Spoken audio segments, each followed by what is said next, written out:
Hello and welcome back to AAFT 24/7. Here we are celebrating 13th Journalism Festival at AAFT Noida, and here we have Dr. Waiel Awward, and I'd like to ask you a few questions.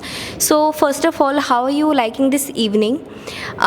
Is there any specific thing that you like about the event, or like how do you feel about everything going on right now? Thank you very much for having me, first of all, in this august gathering, and I'm very happy to see so many youngsters around me. That's bring me back more than 30 years of journalism, to see all these people have been trained. You have a center to be trained, to be educated, to learn the tips of journalism in a proper and a more pragmatic way. This is, during our time, it was lacking to have a training center for people. And unfortunately, most of the people who have been on the field of journalism never had the chance of being a good trained journalist, because I have worked on the print media, electronic media, and television, so I can understand when I go and teach in university and lecture people about journalism, there are lots of lack of things that they are unable to know the ABC of journalism. And I think such kind of training and courses you are doing, it's a very noble to educate yourself how to function. And this is not my first visit to Marwa studio. I have been associated with Dr. Sandeep for many, many years, and he is now also on the board of our chamber of the India Arab countries chambers. So he is one of the chairman of the education and in the media. So we will be happy to see all of you succeeding, not only in your books and studies, but also in the field of journalism. Okay, so as we know that you started your career with MBBS in Delhi University. So what came to your mind that you switched to journalism? What attracted in this field to you? It's a long story. It's a book to be told, because I am also a successful doctor, and I worked in India under the exchange program. I studied in India. I went back. I worked for poor people and charities in India, so I practiced. But I was at the same time writing articles, interviewing people to earn my living and also enjoy my hobby. Over the years, when there is looking for a journalist based Arab-speaking journalist in India, I was the Arab representing the Arab voice. So I joined the media. I got a good salary. Then I start into this field. But having said that, I couldn't keep the two professions together. So my hobby became my profession, and my profession became my hobby. I still practice both. I still enjoy it very much. But definitely journalism took all my life, because we needed to tell the people things about India, things about Asia, because people in the Arab world were lacking knowledge of information, especially the mass. I'm not talking of the cultural linkage, because we have a strong linkage with India. The problem was that people don't know much about India. It's only labor class.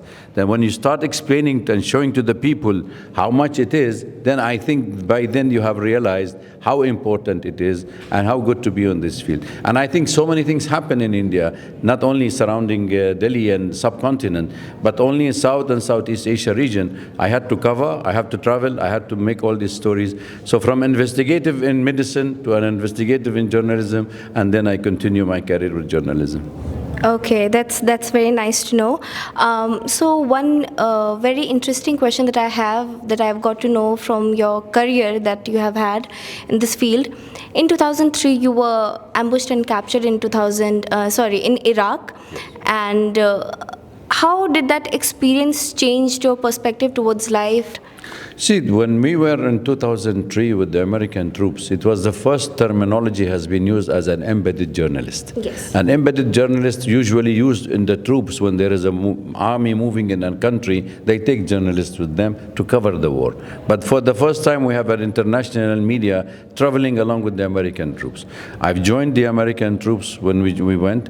We had to compromise. In fact, it wasn't that simple. They had to make us sign in 250 no's and 50 yes. So we were unable to give the full picture of what's happening on the ground. So it was an experience. We had no other option but to join. But to say that the least that covering war is the most dangerous places on the earth, because we are journalists more vulnerable to be killed, to be kidnapped, to be blackmailed, because we have only our pen and our mic. We don't have much to show to the rest of the world except this. So we are very vulnerable, and that's why when I was ambushed with my team, we were taken into captivity, we stayed for 10 days, and then we ran away. And that's also another book, factual book, which is going to be on the Iraqi war as such. So we know that fake news was given against Iraq by the American administration, by the top people in the UN Security Council, giving weapon of mass deception, not weapon of mass destruction. They destroyed Iraq on a false claim. So our job as a journalist is to expose